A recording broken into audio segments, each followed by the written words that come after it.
Hi guys, I'm Laura Vitale, and on this episode of Laura in the Kitchen, I want to share with you one of my favorite appetizers that I've been making a lot around here. It is my grilled chorizo with onions and lime and cilantro, and it is just incredibly simple to do. You need less than 5 ingredients to make it, but it is phenomenal. Now, the inspiration for this came from one of my very favorite restaurants in Philly. It's called Amada's, and it's owned by Iron Chef Jose Garces. Now, anytime we go there, we always order the grilled chorizo as one of our dishes because it's just so simple. It comes with like a little lemon parsley oil, and it really is simplicity, but at its very best. And when we went there for my birthday, I had that, plus the marinated olives, and then there was some onions on the table. I can't even remember from where. And I just started kind of eating them all at once because I love the kind of salty brininess from the olives with the spicy, almost rich chorizo. And I just kind of put this quick and easy recipe in my head right then and there, and then when we came home and I tried it, we just loved it, and I've been making it ever since. So I wanted to share with you because it would be perfect to add on your New Year's Eve table if you're doing like appetizers or anything like that. You'll literally need just a few ingredients. You'll need some Spanish chorizo, and this is what it looks like. This is half of one of the packets that it came in. It came in with 2 long pieces, and I just cut one half off. I've got some fresh cilantro, I've got some white or yellow onion, doesn't really matter, and some lime. You're not going to need any salt, and you're not going to need any pepper because there's plenty of salt and pepper in the chorizo, so that's going to do the job perfectly. What I have here is a large grill pan preheating over about between medium and medium-high heat. You don't want anything too high. Now, because this is kind of a skinny little sausage, a skinny little chorizo, what I'm going to do is instead of cutting little coins, I'm going to cut my pieces on an angle so that I can get slightly bigger pieces.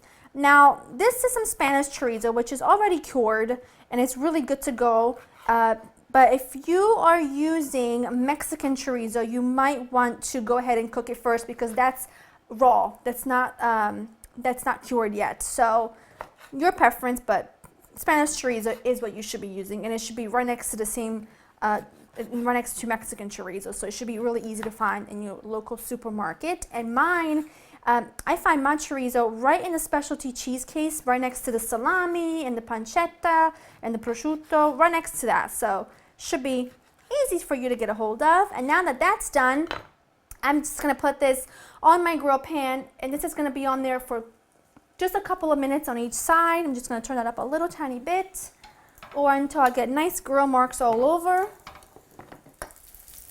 You can see the one side's really nice and crispy. Just took about a minute or so, and I just turn that around, and in the meantime, wash my knife. Got my board here. I'm gonna slice some onion. Now you can do, this is like a half of a small onion, which is fine for the amount of chorizo I have, but you could use a whole onion if you wanted to. You could use a red onion.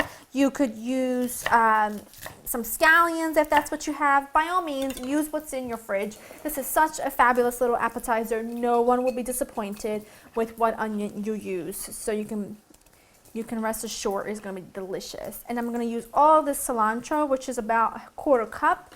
And I'm not going to chop this too fine. I'm going to roughly chop it, leaving it in nice big pieces, because I almost want this to be like a lettuce leaf kind of thing. I want it to be really like another ingredient rather than just some garnish, if that makes any sense. And then you'll need some lime. Fresh lime juice is always best. I really do not like bottled lemon or lime juice at all. I tend to think it just tastes like cleaning supplies. So I love a lot of lime, so I'm going to use the juice of an entire lime, but use half. Taste it. If you like it, go ahead and use some more. So for me, that's going to be fabulous. Now the chorizo should be good to go, and you can see it's gotten out, it's too excited.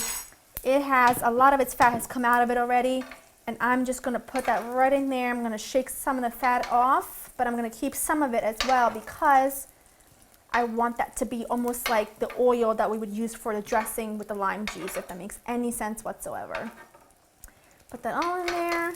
I mean, that really took, what, 2 seconds? And you can make a big batch of this in no time.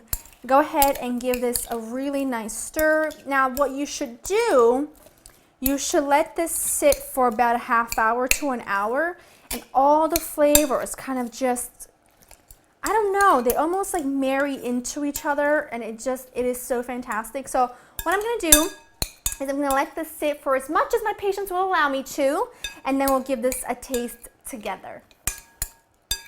All right, so I've let this sit for about 15 minutes, and it's as long as it's gonna sit around here because I can't help myself. And I just made enough for my husband and I to have tonight. It's like a little appetizer with dinner. Just gonna go ahead and give one a taste. I need some onion. Now you can keep the onion out completely if you want to.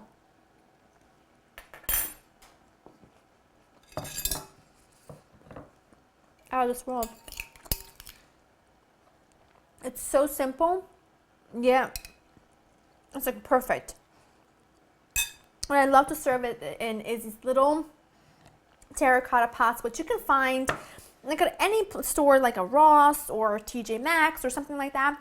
They're really inexpensive, and it's traditionally tapas are served in little pots, in little dishes like this. So I have a few on hand to serve these in. Oh, to serve my appetizers in, my little tapas. You could do shrimp, you could do a ton of different things, but for now, this is gonna be it for me and my husband. I'm gonna give another one a try. I love a lot of onion. I can't help myself. Go to laurainthekitchen.com to get the written recipe. I hope you've enjoyed spending time with me. If you do give this a try, make sure you tag me so I can see a picture on the Instagram, Facebook, Twitter, whatever you prefer. Hope you've enjoyed spending time with me, and I'll see you next time. Bye-bye.